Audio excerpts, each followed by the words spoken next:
sanctuary, hearts wide open, seeking you and loving and forgiving. I'll be a living sanctuary for you.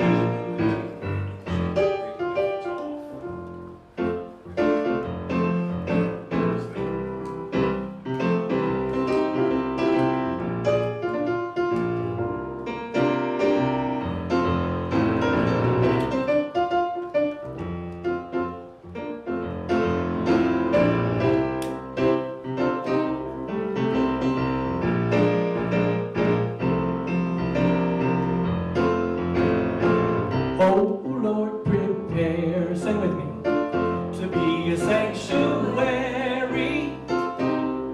pure and holy, tried and true,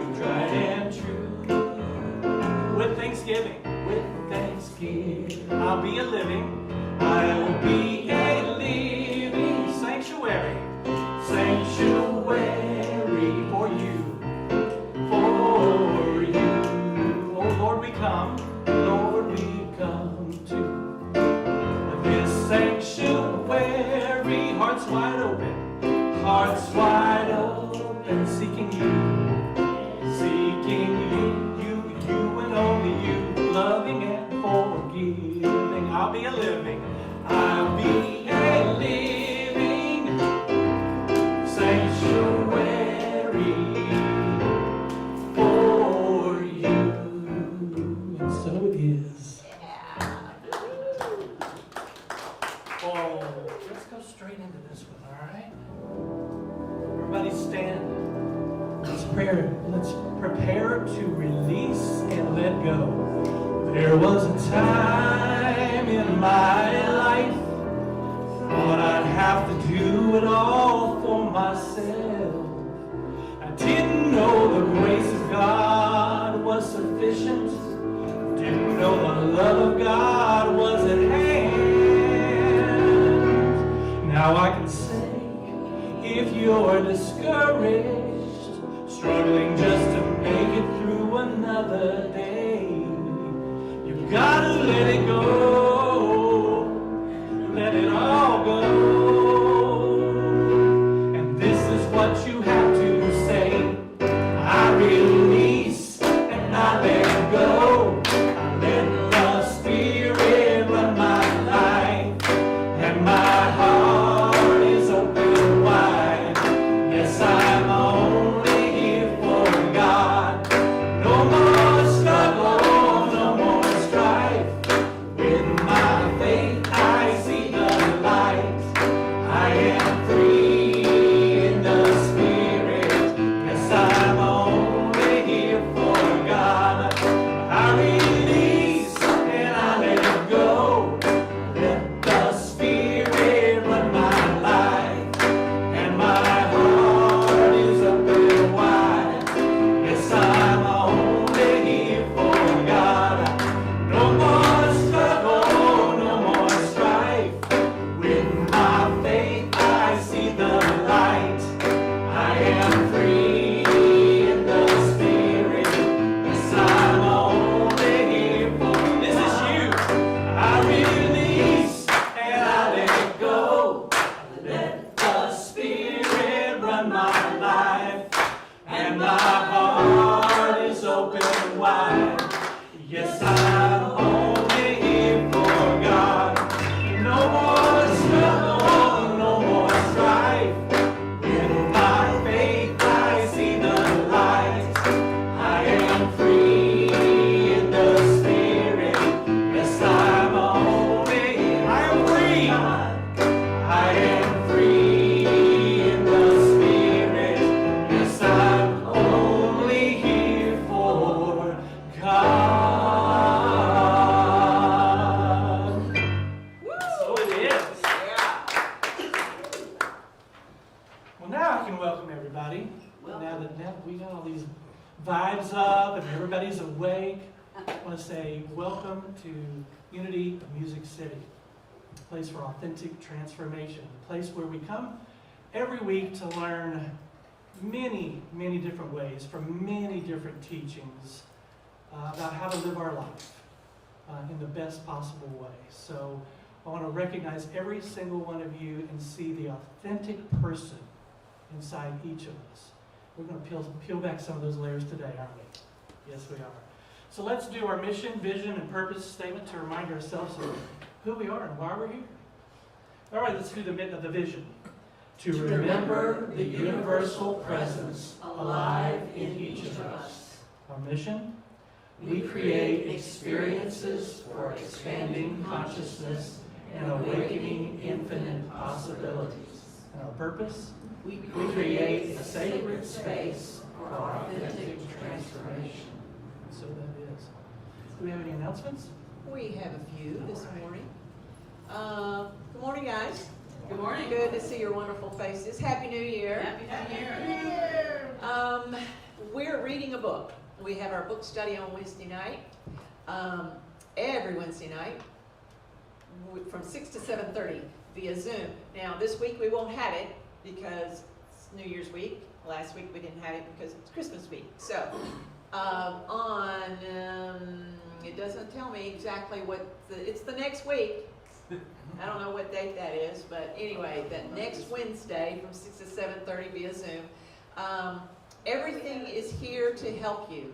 I think that's this Wednesday. Is it this Wednesday? Yeah, we have the last two Wednesdays. Okay, then I take all of that back. Yes, it's this Wednesday. Okay, it's this Wednesday. Now, some of you have been asking me, when can I come in? When just zoom in. Zoom in. I like to zoom in. And the book is Everything is Here to Help You. I don't know about you, but I've had 2 or 3 opportunities just this last couple of weeks to think, oh, Sherry, this is here to help you.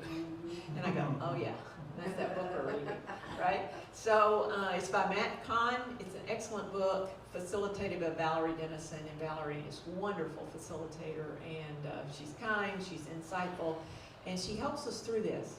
And if she says, I struggle with this, well, it's wonderful to have a facilitator that's willing to just be genuine about their own journey.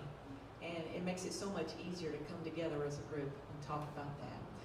You can call or text at 615-414-8899 for more information on, and if you need a book scholarship. Please see the weekly happenings or check our website for information on the Zoom address. This coming Wednesday, the Golden Question, Chapter 6, pages 83 to 97. I know we have questions. How many of them are golden questions? I don't know, but anyway. Also, the prayer chaplains are always available for your prayer requests. If you have a prayer concern that you would like for them to help you with, talk you through it, pray for you in person, pray for you at a distance, they're more than willing to do that. There is an email address, uofmcprayerrequests@gmail.com. There's also a prayer box in the back of the room if you're here today. If you have a prayer request you'd like to kind of pop in there so that they can physically have that old piece of paper, put that in there today. All of your prayers requests are welcomed and are answered. Maybe not the way we thought they would be, but they are. Okay. Shall we sing again? Rolling in. Yes. I am going to give everyone here a golden opportunity to learn what it feels like to let go and let God and let your worries go. Let's all stand and do that.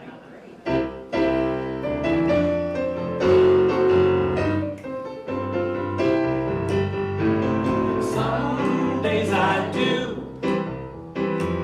some days I don't, some days I will, some days I won't, some days I sink, some days I float, some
Good morning. Good morning. Happy New Year. Happy New Year. Today's affirmation. I step into new beginnings with joy and hope. Let's say it together now. I step into new beginnings with joy and hope. A new year is a made-up thing. The way we keep track of days and seasons, hours and minutes, is just a social construct we've agreed upon. The striking of the clock at midnight on December 31st is a moment that is, in all reality, no different than any other moment. The Earth is still moving through its space at approximately 66,000 miles per hour. It didn't speed up or slow down to mark the occasion that, frankly, it doesn't even know happened. So if it's all made up and rather meaningless to the universe, did anything really happen? Yes, an entire planet of people agreed together to mark the ending of one rotation around the sun and greet the beginning of the next.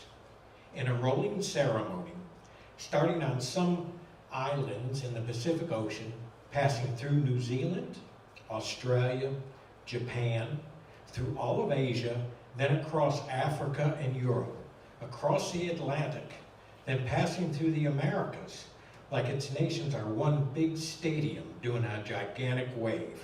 And finally, to Hawaii and American Samoa for its last hurrah. For 24 hours, in a relay race of hope, the entire planet carried the energy of a new beginning. Even those who went to sleep at 9 o'clock still drifted off with that thought of starting something new. Together we celebrated. Together we vibrated with the energy of a brand new start. Together, the world stepped into a new beginning with joy and hope.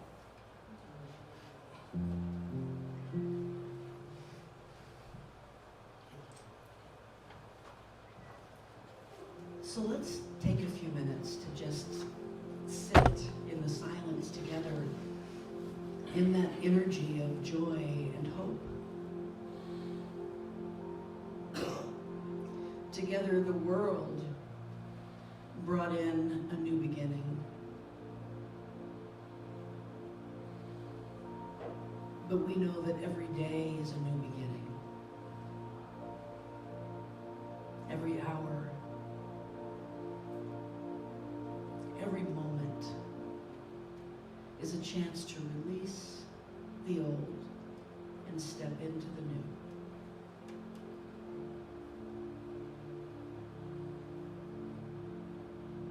So much of the baggage that we carry is the baggage of the past.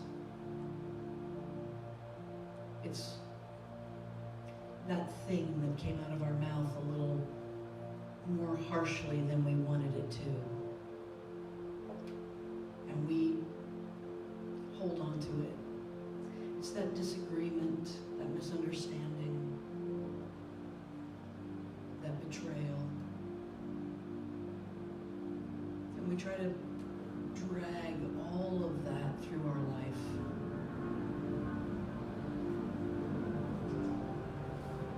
But the good news is, the great message of this journey is that every single moment of my life can be the beginning of a new year, a new season, a new me.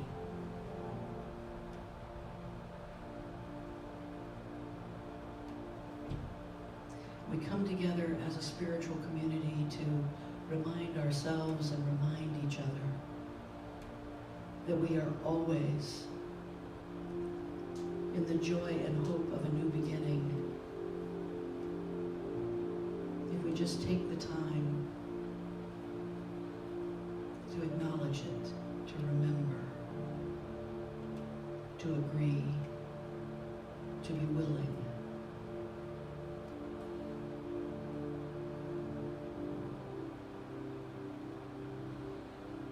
So for just a moment in the silence together, let's set down all of that stuff we carry. Let's set down all of the past and let it go. And together let us bring in the new with the energy of joy and hope in the silence. In the silence.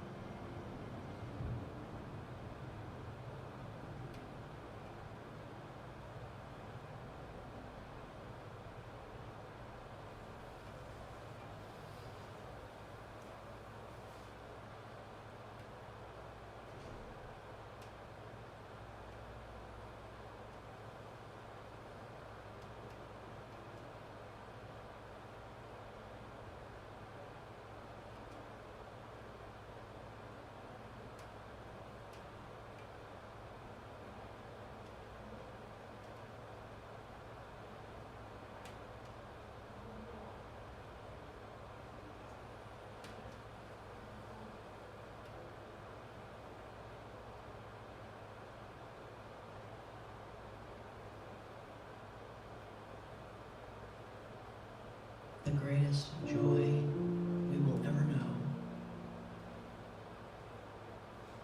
is in aligning ourselves with our higher self, our God self, our Christ nature. And every time we take the time, we allow the time to be in the silence and to let everything go and to surrender ourselves to that reality of our alignment with our highest self. We know that it is a brand new beginning. Once again, a brand new day of joy and hope. And for that, we just say hallelujah. Thank you, God. And so it is.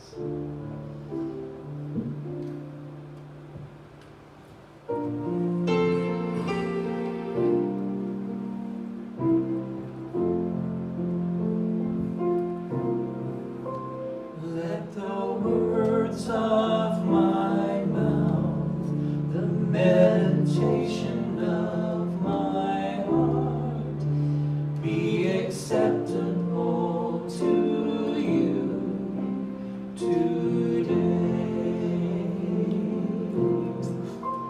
Let the words of my mouth, the meditation of my heart, draw me closer to you today.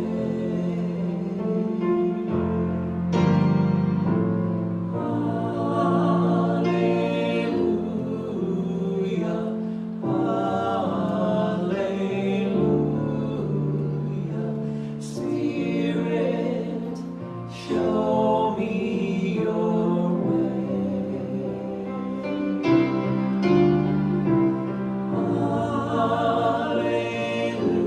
Hallelujah, hallelujah. This is the prayer I pray.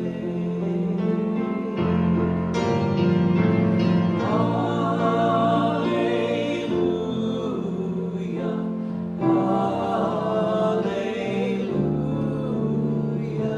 Spirit, show me your way.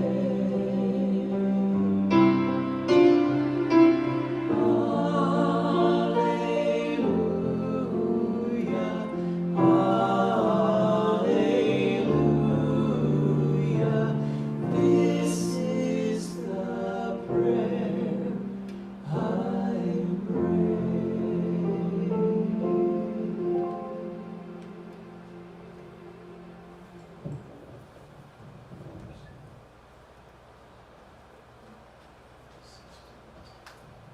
Is that the Aurora Borealis? It sure is.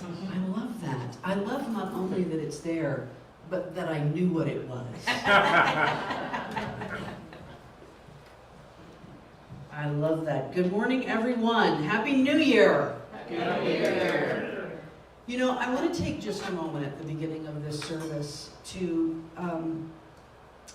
shift our attention toward a couple of losses that we've experienced this week. Many of you know that this week we lost Susie Wright. Susie is a longtime member of this church. Some of you may not know who she is, but those who've been around for a long time know Susie. And I don't know about you, but I'm still trying to comprehend a planet where Susie is not here. What I know about Susie is that she had this incredible smile and a buoyant personality. And she was a gifted astrologer.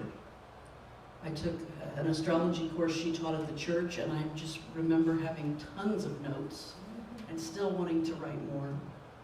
And she offered her gifts as a light worker to the world. And we are diminished by her loss, but increased by the fact that we knew her. And so I wanted to take a moment to acknowledge that, to also acknowledge the fact that her husband David is in our thoughts and prayers, and her family, those close to her dear friends. We know that this is a difficult time. It's a time of grief, a time of transition, and we wish them grace and peace through this time. We also lost Betty White. And I am not diminishing the loss of Susie Wright by talking about a celebrity, because I learned a long time ago that one of the roles that celebrities play, you know, everything is here to help you, right? One of the roles that celebrities play in our world is that they bind us together as kind of a global family. I learned that the first time I went to Hawaii, and I'd been on this 8-hour plane flight from Dallas to Honolulu, and nobody talks on a long flight, right? Because it's like, if I start talking to you early on an 8-hour flight, I'm going to be talking to you for 8 hours. Yeah. So nobody said a word through the whole flight. But then, when we landed, and we're standing up, doing that thing where you're hunched underneath the, right? And you're standing up, and all of a sudden everybody's talking to each other. Because all that energy had been... And it was right at the time when we weren't quite sure if Brad and Angelina were a thing. And somebody had a People magazine, and all of a sudden, about 8 total strangers were talking about Brad and Angelina like they were our common third cousin who never makes it to the family reunion, but we hear about them. Right? So Betty White was, in a way, a member of our larger connected family. And we all, I don't know about you, but man, I saw this outpouring on social media among the folks who knew Susie Wright, and then a day later, I'm watching the entire world engage in that very same thing, honoring Betty White. And here's what it did for me this week. It reminded me of what it is we leave behind. And some of us think we leave behind wealth or our 401k or a house. What we leave is the imprint we left on someone else's spirit. We leave the way we made them feel. The kindness, the joy, the love. And I can only hope that one day, hopefully far off in the future, that I am remembered in just slightly that much as Susie and Betty. So, thank you both for gracing us, for being on the planet at the same time that we were. So it's New Year's, Happy New Year's. Yes. And it is the time to talk about living, oh there we go, a year of intentional living, that's what we're talking about. I don't know if y'all, there was a book or something, A Year of Living Biblically or something like that. You had to do that, like you couldn't, I don't know, you couldn't wear combined threads or something, I don't know what it was, anyway. This is much easier. You want to go with this one. A year of intentional living. I had some friends several years ago, way back in the 90s. For those of us who remember the 90s, which I think is pretty much all of us, We thought we were really modern and cutting edge, didn't we? And now it's like way back in the 90s. My students hadn't been born yet in the 90s.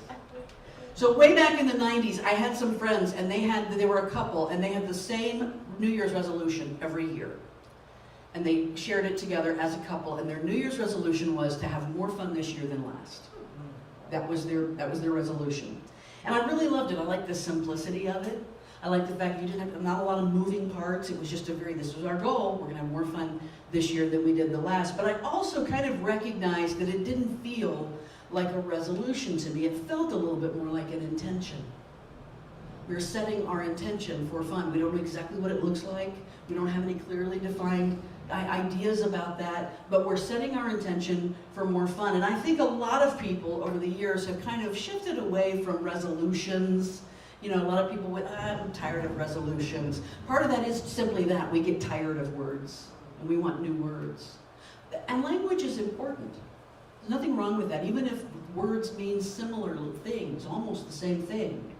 It's important that we pick the language that feels good to us and that really resonates, vibrates at what we're trying to do. So a lot of people have let go of resolutions, and they've gone with the idea of setting intentions for the coming year. Some people also talk about, I saw some folks talking about, speaking in the language of goal setting.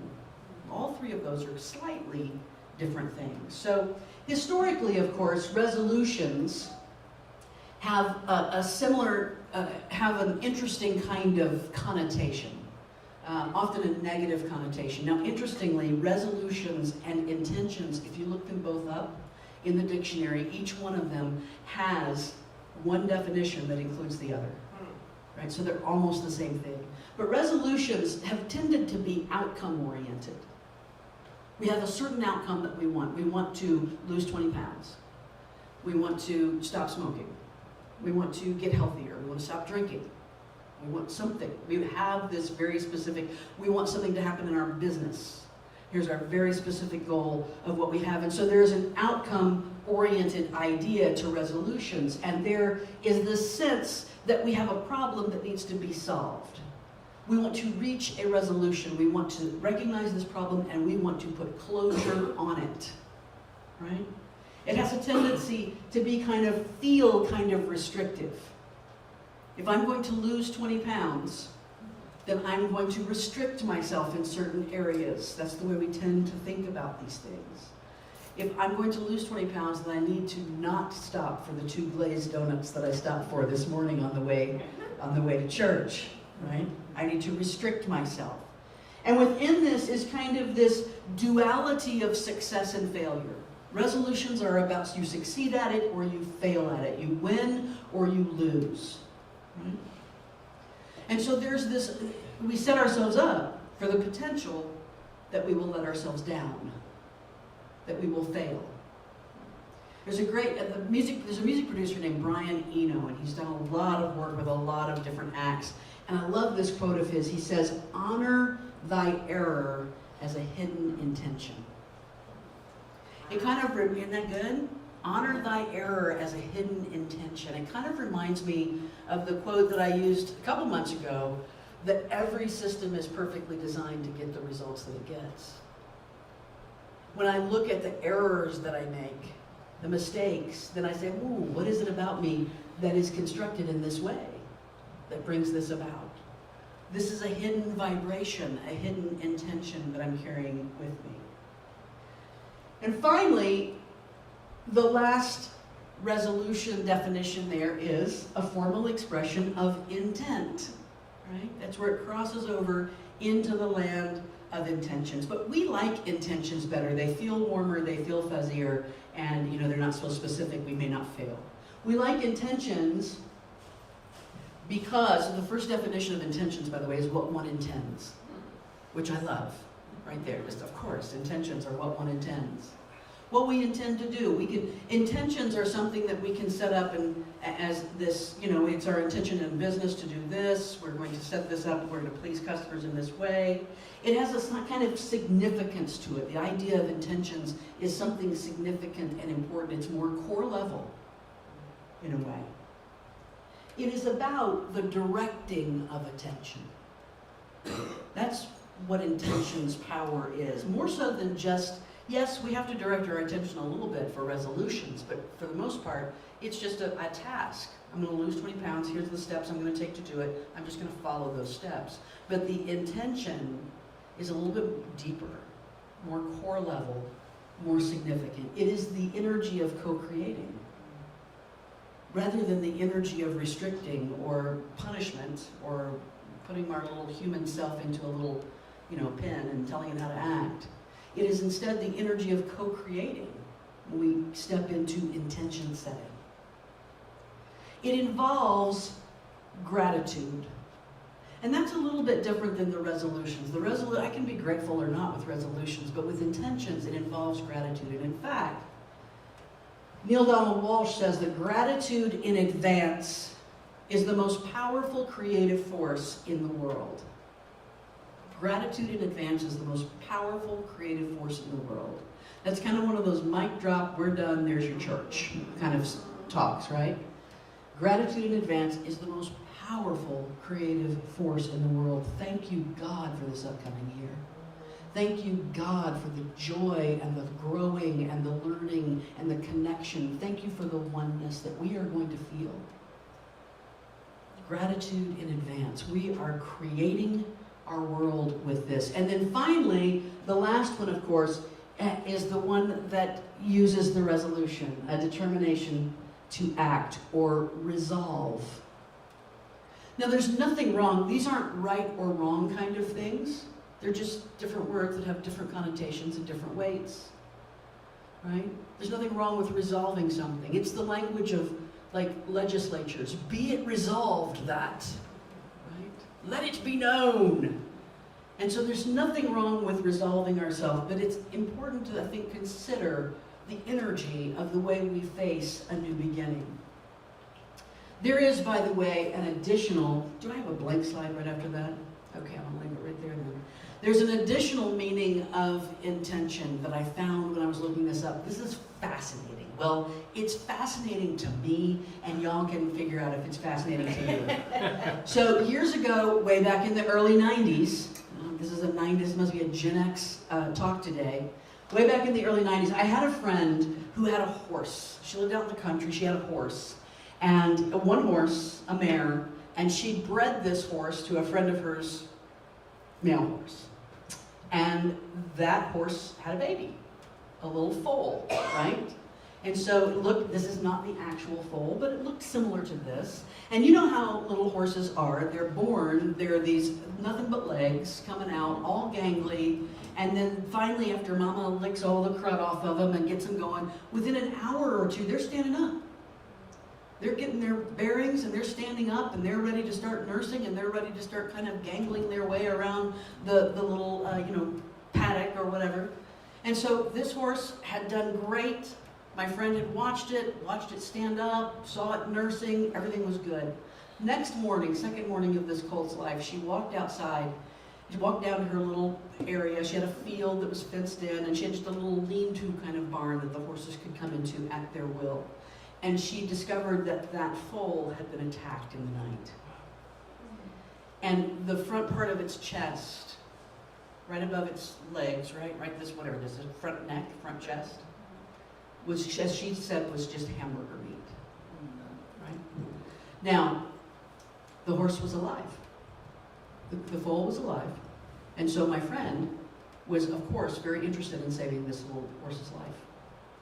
She called the vet, country vet, who would still come out to the house for an emergency call, came out, he cleaned the wound, he gave her some balm, some salve to put on it, and he gave her some instructions. He said, here's what I'm going to need you to do. This horse's life is going to depend upon you being able to do this. I'm going to leave you this detergent agent that's safe for inside the skin. And I want you to find the hardest bristle brush you can find. Not a steel wire brush, but a hard bristle brush. And every morning, you need to scrub that wound. And then you're going to put this salve on it. And you know that horse healed without a single scar. Right? And she had to do it. It was a tough thing for her to do. She had to be willing to do that. I don't know that I could have done it. But she had to go down there, a friend of hers had to kind of hold the little fold down while she cleaned the wound. Now I can tell, I probably shouldn't have even told that story, because some of you are like, oh, why did you tell that story? Now I have to carry that with me the rest. But let me tell you why I told that story. It's because of this other definition of intention that I learned. There's a definition of intention that has to do with healing. The medical field uses this definition. So if you have a wound that has clean edges, kind of like the wound that a doctor will intentionally make to do surgery with a scalpel, right? And those clean edges you can put back together, you can bring those edges back together with stitches or tape or staples, and you can let those two edges knit together perfectly back the way they were. That is called healing by primary intention. Now, if you have a wound that has no distinct edges, it's just kind of a mess, like that little horse was that morning. You can't pull the edges back together. You can't stitch, you can't staple. It has to just heal by natural forces. That's called healing by secondary intention. Now, I don't know about you, but I've done enough intention work over the years that this idea of connecting healing and intention together really got me excited this week. I was like, there's a whole talk in that right there. There's a whole talk right there. Both of the terms resolution and intention have to do with creating a certain change in your life. And that's what healing is. Healing is change. Change is healing. When our bodies need to heal, they are undergoing a change. When our minds need to heal, we undergo changes. We change our thoughts. We change whatever it is we need to change, right? We're letting go of something that wasn't working, and we're shifting toward an efficiency of joy and peace. We don't have to swim through the mud to get to it. We're getting right into the heart of joy and peace, and that is the point of all of this. So I've used my little box here before. Some of you are familiar with my little box. And I use this box when I'm meditating a lot, or to prepare myself for meditation. And so, just as a reminder for some of you, this outer box, I kind of think of as body. And inside, there's a second box. And this box is a box that I think of as ego, or for me, mind. Now I know for students of the Course in Miracles, mind, they talk about mind a little bit differently than I do. But for me, the language that works for me is to attach mind to ego. Because my mind has been something I have needed to shut up in order to do any spiritual growth, right? So this is my mind and my ego, and then there's another little box inside, and this little box I think of as my spirit. This is where spiritual growth happens. This is where the journey happens, where spiritual evolution happens. This is where I have new spiritual insights, and I engage in things like spiritual wisdom and spiritual understanding and will and imagination and all those kinds of things right here in this little area of my life. But there's more. But wait, there's more. Because inside of that, I have a little selenite wand that I use to represent my higher self, my Christ nature, my God nature, the universe within, my internal Buddha, whatever you want to call it. That part of me that is whole and right there in the middle, it doesn't have spiritual growth. It doesn't need it. It just is. It just sits there. It doesn't even need anything. It doesn't even need to be acknowledged. These parts of me need to acknowledge it. These parts of me feel need. It doesn't need anything. It's just sitting there being sacred. Just sitting there in the I amness of itself. Right? Waiting until I recognize it. The change that the body, right, wants is resolution. The body and the mind, the body and the ego are all focused on that resolution energy. I need to lose 20 pounds. Right? So If you've ever been, anybody ever been to like a YMCA or Planet Fitness the first week after January 1st? It's hard to find a parking space. The folks I know who go regularly, I had a friend years ago who used to go without fail twice a week to the YMCA. And she always took the first week of January off. Because she said, you know, the amateurs will be there. And so everybody's there because this body and this mind, they're all about resolutions. That's where that energy lives. They see life as a zero-sum game. The body and the ego are about success and failure and winning and losing and getting ahead and falling behind and achieving something and not achieving something. Right? They grab onto commands. You will quit smoking. You will lose 20 pounds. You will stop drinking. You will exercise. You will get healthy. Right? The spirit is where we're interested in intention work. This is intention work here. I will have more fun this year than last. I want to be happier. I want to be more spiritually aligned. I want to understand my true purpose. I'm setting the intention for being aligned with my higher self this year. That's what happens here. Both of these, the body and the ego that's focused on resolutions, and the spirit that's focused on intentions, they're expressing the desire for change. And again, this doesn't need any change. And I believe what they're all expressing, all of these resolutions, every resolution you've ever made in your life, every intention you've ever set in your life, have all been these outer parts of you attempting to figure out how it aligns with this. Every improvement you've seen that you think you need in your life has been your mind or your body or your spirit's way of saying, maybe that will be the key to aligning with this. My higher nature, my true purpose on earth, my mission, my vision, my sense of who I am. Lao Tzu said, at the center of your being, you have the answer. You know who you are, and you know what you want. Now, what I love about this, Lao Tzu, I don't know if you are very familiar, this is the dude who invented Taoism. He wrote the Tao Te Ching. And historians argue about when exactly he lived, but he either lived 400 or 600 years before Jesus walked the earth. So what feels like very modern wisdom is ancient. That ancient idea that you have the answers at the center of you. I see this huge movement happening right now. I think we're in the middle of a kind of spiritual awakening on the planet, where a whole lot of people, and I see it on TikTok.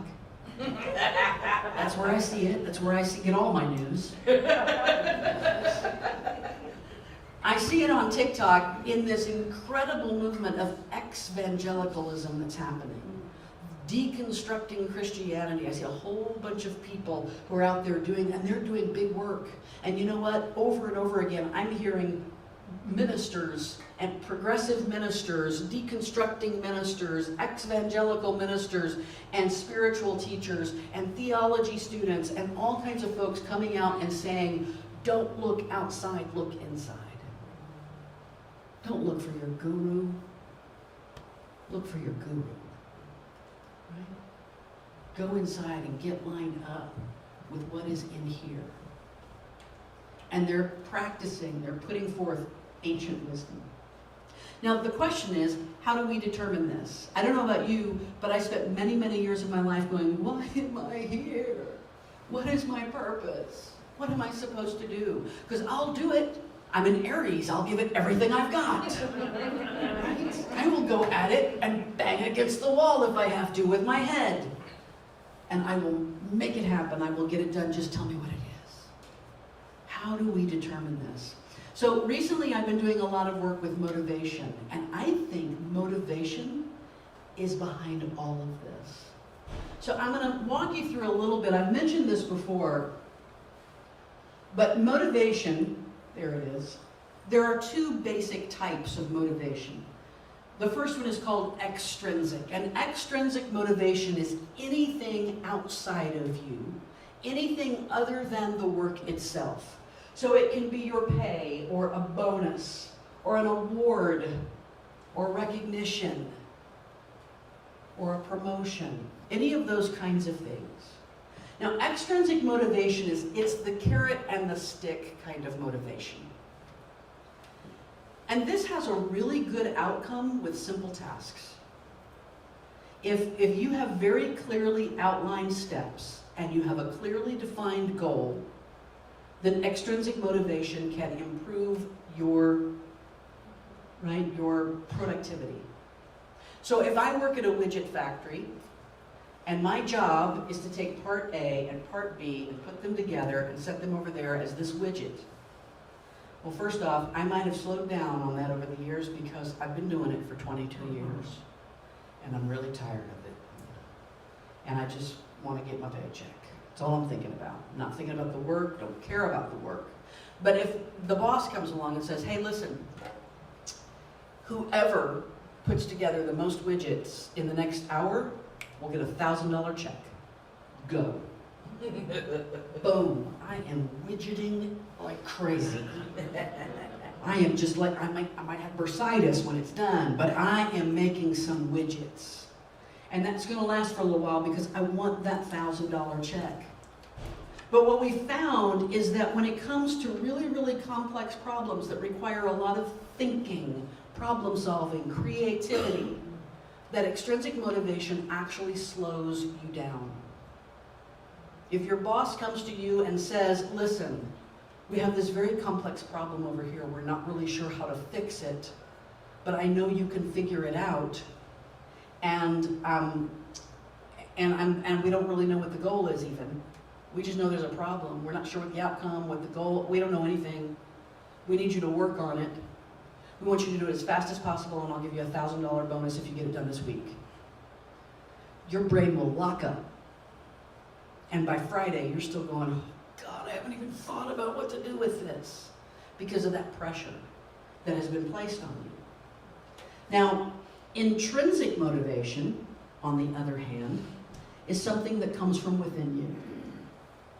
It is connected with ideas of personal satisfaction. I accomplished this. I mastered something. I was in charge of this. I have some autonomy in this regard. And I made this happen. And I just turned that off. There we go. It's not attached to outcome. Intrinsic motivation doesn't care. It's just waiting to see what happens. Right? I'm doing the work because the work is bringing me some kind of satisfaction. It is integrated into, that should not say not, it should say into. It is integrated into our identity, and that is what makes it so powerful. It is a part of who we are. It serves as a continuous source of motivation. Right? It's like when I tell my students, when I walk into the classroom, I am not thinking about my paycheck. There's absolutely nothing in my mind about money or compensation or whether I'm getting what I deserve. I'm walking in with the motivation to help them improve and to be better people. So when I was in my 20s, continuous source of motivation, I just said that. When I was in my 20s, I was doing the career smorgasbord. I don't know if anybody else has ever eaten at the career smorgasbord or not. But yeah, I did a little bit of that, and I worked at a plant nursery, and I worked at a woodworking shop, and I worked in restaurants, and I worked at hotels, and I worked in a music studio, and I worked in an accountant's office. I worked a lot of different places. If I ever moved, I didn't worry about it because back then we had Jane Jones. You remember, was it Jane Jones Temporary Services? I could go to a new city and I could walk in and I could go, I know how to type. They'd get me a job before the sun went down, right? So I was doing this whole thing, and at one point, I opened the newspaper one day, and back then we used to get newspapers like delivered to our door and read them on a daily basis. And so I opened the newspaper one day and I saw this ad for these classes that would help you pass the air traffic controller exam. And I thought, I got nothing else to do. I might as well do that. And at the bottom, it had the salary range for air traffic controllers, which was pretty impressive, right? So I thought, I'm going to go do this. So I went and I signed up and I took this class. Now, I've always loved classes, and I've always loved tests. I'm weird that way. And so I did really well in this class, and I mean, this was not the kind of right brain creativity stuff that I was used to. It wasn't poetry. This was thrust and propulsion and lift and all this physics and all that kind of stuff. But I set my mind to it, and I did as well as I could, and then the test came, and I love tests, and I did really, really well. I got like 98% on this test. So they called me and they said, we want you to come in for an interview at the Nashville Tower. You know, this is like interview with the FAA, big federal government stuff. So I went to the Nashville Tower. I went up in that tower. I have been up in that little black circle up there, which is all windows, where all the air traffic controllers are watching all these planes coming in and leaving. I was so excited. For the first 10 minutes, it was so exciting.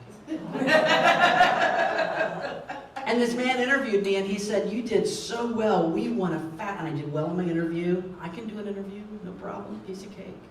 And he said, we're going to fast track you. We're going to get you, you're going to be on our fast track. I wasn't sure about all this because you had to go to Oklahoma City, Oklahoma for 13 weeks, which was a little bit of a downer on that, but nonetheless, I was willing to walk through the door as it opened before I said, okay, fast track me, let's go. 2 days later, the federal government instituted a hiring freeze. We're not hiring anybody. So I thought, well, that's going to be interesting, isn't it? About 2 weeks later, they called me and they said, listen, we got a hiring freeze and we're not going to be able to hire anybody for about 3 months. We just want to make sure and keep our files clean. Do you want us to keep you on the list? I said, nah. I was already doing something else. Like 2 weeks later, I was already doing something else. I called my mom and I said, Mom, here's what happened. I just told him not to worry about it, not to put me on there. My mom said, I'm so relieved. Now, this is weird because most mothers would be like, get a good, secure job. My mother was like, I am so relieved. She said, I know you would have been bored. No matter how high level the task is, you're going to be doing the same thing every day, day in and day out. You would get bored. She said, and besides that, you have never been motivated by money. Now, I was like 24 years old when she's saying this to me. I didn't yet know this about myself. She knew it. I didn't yet know it. And I was, first off, shocked that my mother was paying that much attention to me. But secondly, I was moved by this new insight that I had into myself. And over the years, as I've thought about it, I thought, well, what is it that motivated me to do this? If it wasn't that salary range across the bottom, what else was in that ad that said, classes offered? Right? It wasn't that much longer until I went back to college. Then I became a professor, and I've never left class since. So maybe it was that same thing happened with real estate school. I went to real estate school. God, I mean, I aced that thing. And I never once sold a piece of property in my life. I haven't sold nothing. But I loved school. Real estate school was fun. So how do we figure out what it is we're motivated by? If we want to know, and maybe our mother is not around to have these insights into us, how do we figure out what it is that drives us on such a core level that, right, it will move us forward even when it doesn't look like it's something we want? So I have these 3 questions that I've come up with that I believe will help us get to this. Now, I didn't give you paper because, for one thing, I want you to think about this over the course of the week. When the 3 questions are on the screen, I'll give you a minute to maybe take a picture of them or remember if you want to. But there's 3 questions that I think will help us get to what our own internal motivator is, because I can't determine what yours is. You can't determine what mine is. And it may be an odd, strange thing. I don't know. Mine's not money. That's what we know. And so there's 3 questions to think about this week. Number 1 is this: what are your 3 greatest accomplishments? Now, this is a good time for me to talk about the rules. There are 2 rules about these questions. One rule is this: you can't talk about your children. Right? You cannot include your children. Everybody who's a parent always wants to say, well, my greatest accomplishments are my children. This is about you. It's not about your partner, your spouse, your children, your mother. It's not about anybody else in this world but you. I had a friend at work. I talked to her about these 3 questions earlier this semester, and I said, she said, I don't know that I can do that. I don't know that I'm capable of not including my children in that. They are so clearly some of my greatest accomplishments. I said, well, Stephanie, how many children do you have? She said 2. I said, then you list your 5 greatest accomplishments. Right? Get around that somehow and think about yourself. The second rule is this: you can go back as far as you want.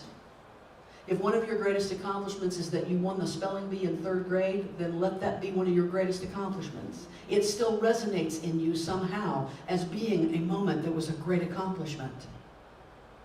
So go back as far as you want. So that's the first question. What are your 3 greatest accomplishments? The second one is this: what have been the 3 happiest moments of your life? When you were just in bliss. Right? I'm just feeling nothing but happy right now. And that one may be the hardest question. Because you can sit with this. Don't think that just because something comes to your mind first, that it's magical. This is a list to be played with. Put something down, and then later on, if you need to replace it with something else, replace it. Your spirit and your mind is bringing up. It's going to let these things bubble to the surface. What are your 3 happiest moments? And the third question is, what were 3 times you felt like you really made a difference? I'm going to step over here. Y'all get a picture of that if you want to. What are 3 times that you felt like you really made a difference? And I believe that when you answer those 3 questions, oh, I'm sorry, still okay.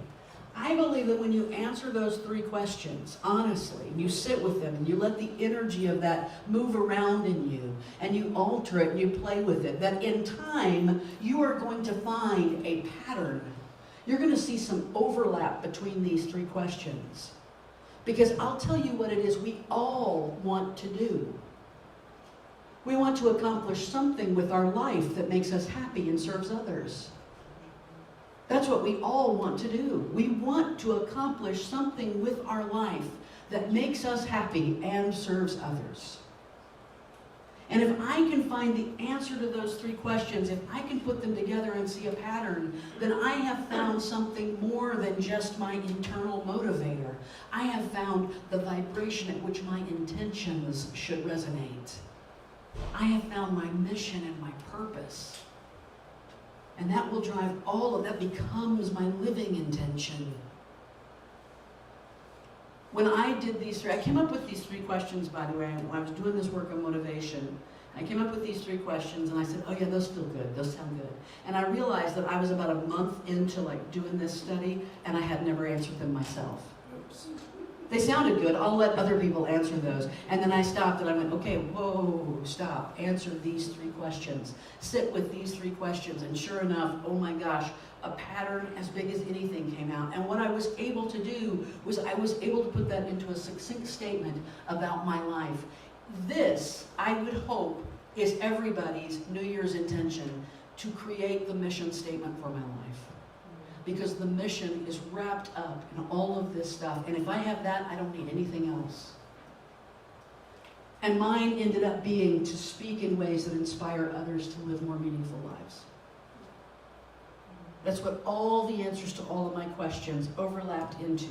They overlapped into, that is my intention for my life. It's my purpose. It's why I'm here. That's why when I walk into a classroom, I don't think about my paycheck. Because that's what I'm thinking about. Can I help these students flower into the fullness of themselves? Can I help them see the world as a bigger, more open place than they ever dreamed it was before? I believe that motivation is the engine. It's the driver, intrinsic, internal, identity level motivation is what then leads us to, it's the driver of our intentions. And then when we have that lined up, we live in alignment with our higher self all the time. Right? Once I got clear about what I'm here to do, all of a sudden it took some kind of governor off of me. You know, a governor like on a golf cart that keeps it from going too fast. It took that away. It took off some level of, be very careful, make sure you only say things that won't make you look stupid. Right? I don't care now. I don't care. If I look stupid and somewhere along the line I inspired someone to live a more meaningful life, I can look stupid. I don't care. Because it's very clear to me now. And then when we get all of that lined up, we live a life fully expressing all of the love and the kindness that we truly want to express to other people, that we want to show up as on a daily basis. So, Happy New Year. And my wish for you is that your new year is filled with joy and love and intention and alignment. Namaste.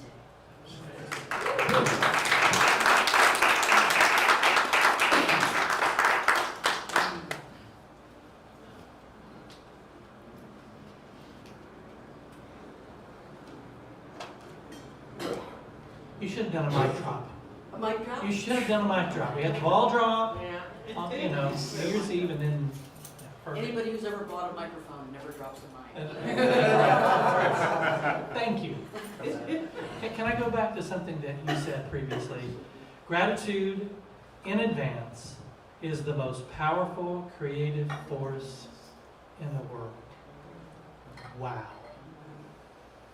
I am thankful. I'm thankful that you are here to be on this journey with me. I'm thankful that you're here on this journey with me. I want you to say that with me and look around at everybody in this room. I am thankful that you are on this journey with me. Yes. We have ways to show our gratitude for our spiritual community. There's a red bucket there by the door. You can go to the website to give your tithes and offerings, and we'll repeat the offertory blessing together. Divine love flowing through me blesses and multiplies all that I have, all that I give, and all that I receive. We do that in a world of infinite abundance. So let's all sing this together.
Life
Have a great week, everybody.